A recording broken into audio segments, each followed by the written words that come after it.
Halo semuanya, gimana kabarnya hari ini?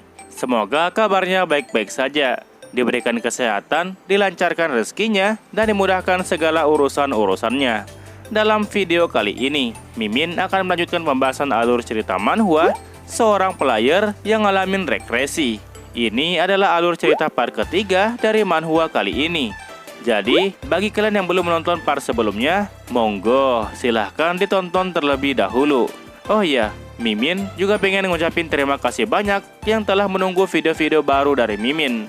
Kalian semua sungguh luar biasa. Oke lah, daripada bacotnya kepanjangan, yuk langsung saja kita lanjutkan pembahasan alur ceritanya. Intro.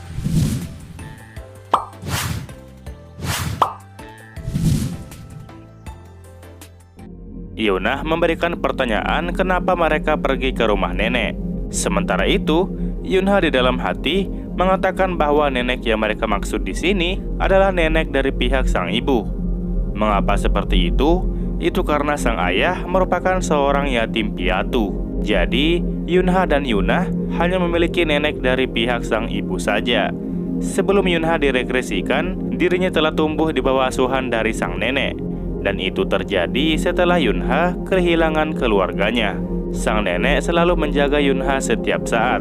Setiap nenek melihat Yunha, nenek hanya melihat fisiknya saja yang masih hidup, tapi mentalnya sudah seperti orang mati.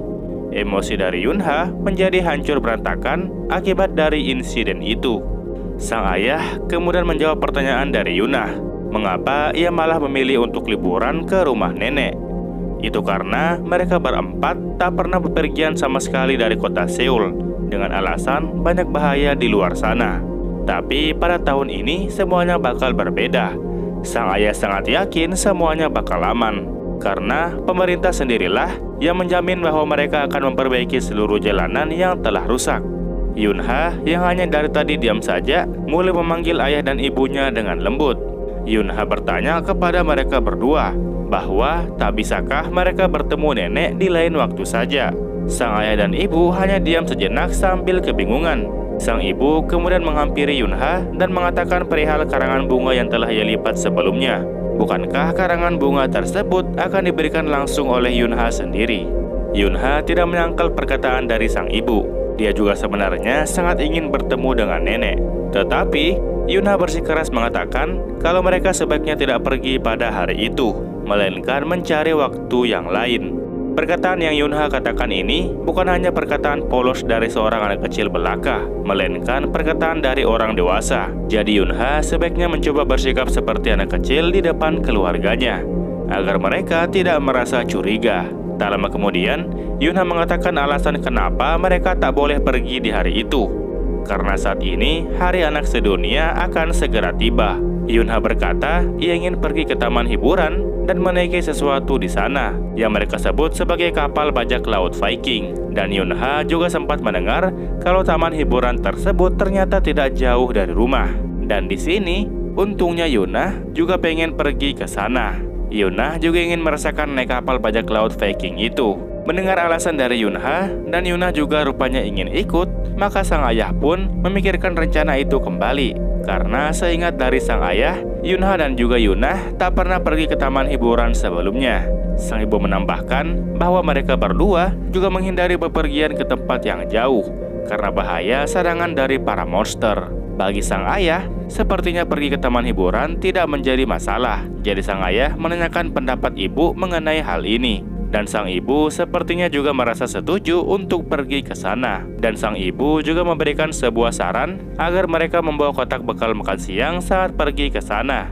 Dan sang ibu melanjutkan, makanan apa yang ingin dimakan oleh Yunha dan juga Yunha. Yunha dengan semangat mengacungkan tangannya dan berkata ingin memakan roti lapis beserta nugget ayam. Sementara itu, Yunha di belakang cuma diam saja. Sejujurnya, dia tidak menyangka rencananya bakal berhasil. Meskipun ia tidak bisa menghentikan kemunculan Kraken pada hari itu, tapi setidaknya Yunha tetap bisa menghentikan keluarganya untuk bertemu dengan monster Kraken tersebut. Dan dengan ini, Yunha pun berhasil mengubah masa depan yang suram. Sesaat setelah rencana ke taman hiburan berhasil, sang ibu kemudian menerima sebuah telepon dari seseorang. Yunha seketika itu juga langsung berkeringat dingin.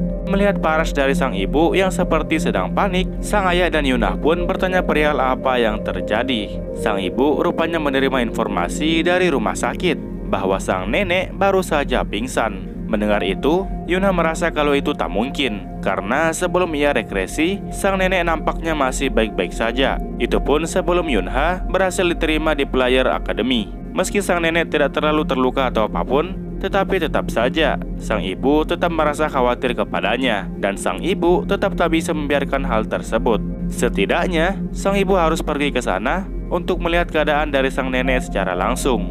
Melihat istrinya yang sedang khawatir, sang ayah pun setuju untuk pergi ke sana. Meski ingin pergi menjenguk, sang ibu juga tidak merasa enak dengan anak-anak. Sang ayah menjelaskan kalau mereka tidak bisa pergi ke taman hiburan apabila situasinya seperti ini. Jadi sang ayah mengusulkan untuk pergi menjenguk sang nenek saat jalanannya selesai diperbaiki. Sang ibu kemudian memberitahu Yunha kalau nenek sedang sakit. Sang ibu sangat paham kalau Yunha ingin pergi ke taman hiburan, tetapi sang ibu sepertinya tidak bisa pergi untuk sekarang ini dan meminta kepada Yunha untuk pergi pada waktu yang lain ke taman hiburan. Yunha tak menyangka bahwa sang nenek akan menjadi sakit karena usahanya yang ingin merubah masa depan. Jika saja Yunha nekat mencoba cara yang lain, takutnya ia tak tahu apa yang bakal terjadi selanjutnya. Yunha sepertinya tidak bisa mencegah keluarganya bertemu dengan Kraken. Nah, kalau seperti ini jadinya, terus buat apa dia ngalamin regresi? Hasil akhirnya akan sama saja seperti pada garis waktu sebelumnya. Yunha sejenak menutup matanya dan kemudian mulai berpikir dengan tenang. Ia paham kalau insiden itu tidak akan pernah berubah. Yang berubah hanyalah pribadi dari Yunha itu sendiri. Yunha sudah berbeda dari garis waktu sebelumnya. Di kehidupannya saat ini, ia telah secara rutin menyimpan mananya sejak kecil. Dan juga ia masih punya pengalaman bertarung dengan seekor monster dari kehidupan sebelumnya. Nah, jika takdir mereka bertemu dengan Kraken tidak bisa diubah, maka Yunha mau tak mau harus mengikuti jalan takdir yang kejam ini. Yunha kemudian setuju ingin pergi ke rumah nenek bersama semuanya. Sepertinya kita sudah tahu apa yang bakal terjadi selanjutnya. Iya, betul sekali. Yunha akan melawan Kraken secara langsung. Seingat Yunha, Biro Manajemen Mana Nasional telah membagi para monster berdasarkan tingkat ancamannya terhadap manusia. Mereka mengklasifikasikan monster dalam 9 kelas yang berbeda. Kelas 9 terdapat monster yang hanya bisa mengotori lingkungan atau menyebabkan wabah penyakit. Di kelas 8 terdapat monster yang bisa menyebabkan kerusakan fisik sehingga dapat mengganggu kehidupan manusia sehari-hari. Di kelas 7 terdapat monster yang bisa melakukan aksi perampokan dan juga aksi pembunuhan. Di kelas 6 terdapat monster atau sekelompok monster yang dapat mengganggu jalannya pemerintahan di sebuah kota, atau dengan kata lain, mereka dapat menerobos wilayah manusia. Nah, di kelas 5 terdapat monster atau sekelompok monster yang dapat mengganggu jalannya pemerintahan di sebuah kota. Tapi yang ini ancamannya lebih tinggi. Di kelas 4 terdapat monster yang bisa mengendalikan sekelompok monster yang lain. Monster di kelas ini menganggap manusia itu hanyalah sebagai makanan, dan mereka sangat mengancam kehidupan manusia. Di kelas 3 masih terdapat monster atau sekelompok monster yang dapat mengganggu jalannya pemerintahan di sebuah kota. Para monster di kelas 3 ini bisa memberikan kerusakan yang sama atau setara dengan bencana alam. Setelah itu ada kelas 2. Di kelas 2 ini lagi-lagi masih terdapat monster atau sekelompok monster yang dapat mengganggu jalannya pemerintahan di sebuah kota. Para monster di kelas 2 ini dapat membawa malapetaka yang sangat besar. Dan terakhir ada monster di kelas 1. Monster di kelas ini hanya berjumlah 1 ekor saja. Dia adalah monster yang dapat mengancam keselamatan umat manusia. Setelah penjelasan mengenai pembagian kelas monster di atas, Yunha memasukkan Kraken sebagai monster kelas 3, yaitu monster yang bisa membuat kerusakan layaknya bencana alam. Sebelum ia regresi dahulu, pada saat ia lulus dari akademinya, monster Kraken itu pernah diturunkan ke kelas 4. Karena para player diyakini telah bertambah kuat pada waktu itu. Nah, para player yang berada di lokasi jalanan saat ini hanyalah player yang berada di rank C sampai E.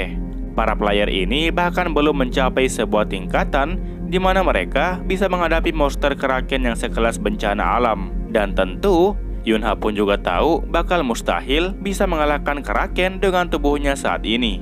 Yunha hanya punya satu tujuan, yaitu ia harus bisa mengulur waktu sampai pasukan 12 zodiak muncul dan mengalahkan Kraken. Hanya itulah yang bisa Yonha lakukan saat ini sebagai seorang anak kecil yang bersenjatakan gunting dan juga pemotong kardus. Yonha sebenarnya juga ingin mengambil pisau dapur untuk persiapan mengulur waktunya ini.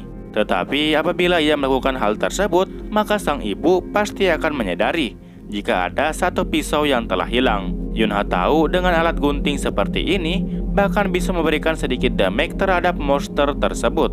Dan itu pun jika Yonha melapisinya dengan kekuatan mana. Setelah memasukkan semua barangnya ke dalam tas, Yonha pun membuka pintu kamarnya dan bertanya apakah Yonha sudah selesai bersiap-siap karena mereka akan segera berangkat sekarang juga. Yonha membalikkan wajahnya kemudian tersenyum. Yonha bilang dia akan segera datang ke mobil karena persiapannya kali ini sudah selesai. Singkat cerita, kita kemudian diperlihatkan Yonha sekeluarga dilanda macet di jalan. Sang ibu memperbolehkan Yonha untuk tidur sebentar apabila ia merasa ngantuk. Tapi Yonha mengatakan kalau dia tidak apa-apa. Di sampingnya Yonha terlihat Yunah yang sedang tertidur. Setelah macet telah selesai, Yonha pun menutup mata dan kembali memperhitungkan tempat munculnya Kraken nanti. Seingatnya, sebelum ia regresi dulu, monster Kraken itu bakal muncul saat mereka telah menyeberangi jembatan Seongsan. Tapi anehnya, mereka sudah melewati setengah dari jembatan itu, dan monster Kraken masih belum muncul. Takutnya, Yonha berasumsi bahwa masa depan dipengaruhi oleh sesuatu yang tidak ia ketahui. Yonha hanya bisa memohon agar mereka bisa melewati jembatannya dengan aman sentosa. Setelah memohon seperti itu, sisi depan jembatan tiba-tiba ambruk dan ledakan seketika terjadi dari dalam tanah. Nampaknya takdir yang sudah ditentukan sudah tak bisa diubah lagi. Terlihat sang ibu yang hanya bisa melotot terdiam ke arah depan, dan sang ayah bahkan lebih panik daripada sang ibu. Kehancuran berada di mana-mana, seakan-akan takdir yang kejam ini mengejek harapan putus asa milik Yonha. Monster Kraken itu akhirnya telah muncul, seekor monster kelas 3 kelas bencana alam, yaitu Kraken. Monster Kraken kini telah muncul dan mulai menghancurkan apapun yang ada di sekelilingnya. Batu-batuan besar yang terlempar karenanya kemudian mulai mengenai mobil-mobil yang lain. Semua orang pada saat itu juga memilih untuk keluar dari mobil dan kabur dari tempat itu sejauh mungkin. Awalnya mereka mencari keberadaan dari para player, dan tak lama kemudian para player pun mulai datang dan mulai melindungi warga sipil. Dan tentu saja mereka semua bukanlah tandingan bagi monster Kraken. Salah satu dari pasukan mereka kemudian tertimpa bagian tentakel milik Kraken, dan player yang tertimpa itu pun meminta tolong kepada player yang lain. Setelah melihat kejadian itu, para player yang awalnya berani itu pun seketika menjadi panik dan mengabaikan keamanan dari warga sipil. Nah, bagaimanakah keadaan dari Yonha sekeluarga saat ini?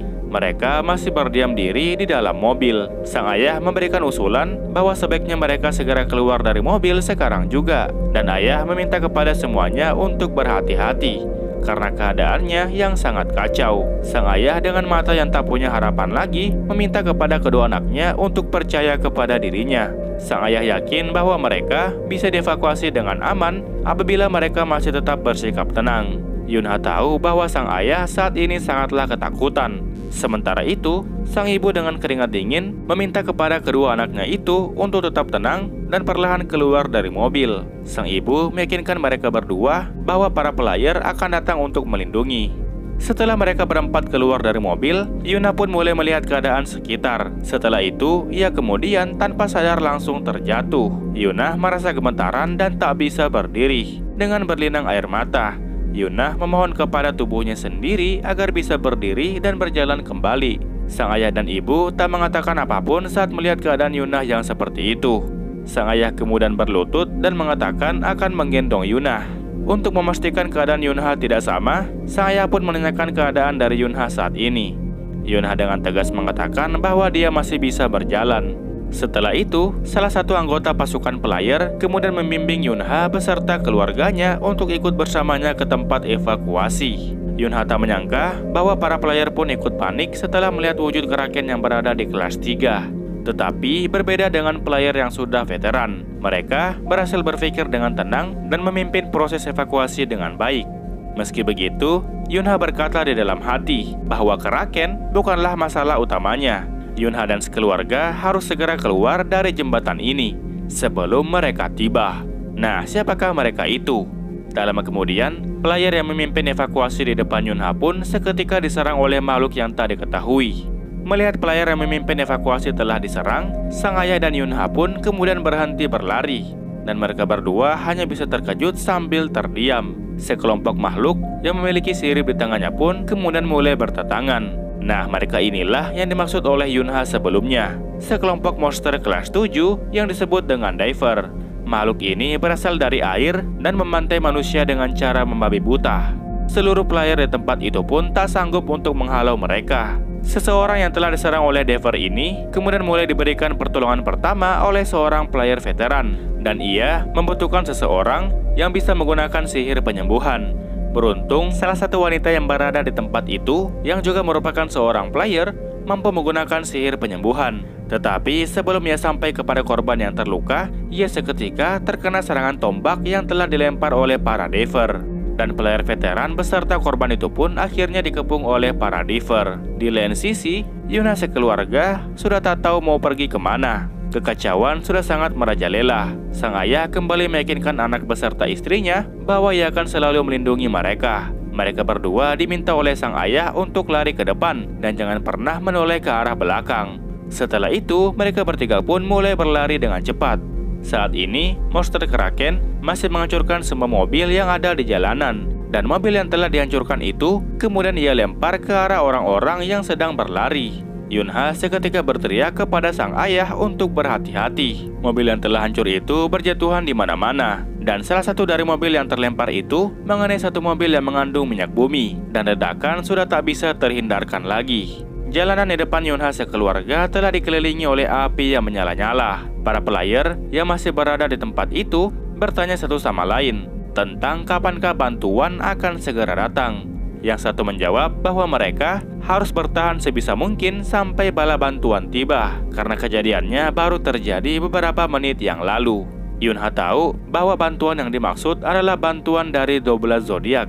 Sebelum ia regresi dulu, salah satu dari 12 zodiak itu pun akhirnya tiba di lokasi setelah 30 menit Kraken muncul. Sementara itu, di situasi saat ini, tanpa jalan keluar, apakah mungkin para player di jalanan itu masih bisa bertahan sampai dia tiba? Setidaknya player veteran itu masih mampu untuk melawan diver, tapi berbeda dengan Kraken. Semuanya dapat dipastikan bakal mati kecuali ada seseorang yang bisa menghentikan Kraken tersebut. Di sini, Yunha kemudian menarik nafas dalam-dalam. Ia sudah membulatkan tekadnya selama ini. Walaupun nyawa Yunha menjadi taruhannya, ia tetap akan melindungi keluarganya. Terlihat Yunha mulai menjatuhkan tas miliknya dan mulai mengeluarkan pemotong kardus atau cutter bersama dengan guntingnya. Sang ibu awalnya sempat khawatir saat melihat Yunha mengeluarkan alat-alat itu. Yunha kemudian membalikan badan dan memberitahu sang ayah dan sang ibu untuk tidak meninggalkan tempat ini sampai bala bantuan telah tiba. Sambil ketakutan, sang ayah bertanya kepada Yunha apa yang ingin dia lakukan. Yunha menjelaskan bahwa para player akan melindungi mereka bertiga dari serangan monster. Tetapi, jika situasinya masih tetap berbahaya atau tidak terkendali, maka Yunha meminta kepada sang kakak yaitu Yunah untuk melindungi ayah dan ibu secara langsung. Mengapa Yunha berkata seperti itu? Itu karena setelah ia pergi nanti, orang yang bisa mengendalikan mana di belakang hanyalah Yunah seorang. Yunha meminta pendapat Yunah mengenai hal ini, tapi Yunah tidak setuju dan juga tidak menolak. Setelah itu, Yunha pun pergi dari hadapan mereka bertiga. Yunha dengan pisau cutter di tangannya mulai berlari menghampiri monster Kraken. Oke, sekian untuk pembahasan manhwa kali ini. Jangan lupa tinggalkan jejak di video ini berupa komentar dan juga like-nya. Dan bagi yang pengen melihat lanjutannya, silahkan mengecek playlist. Oke, terakhir nama gue Rusdi, dan sampai jumpa di video selanjutnya. Ciao, ciao.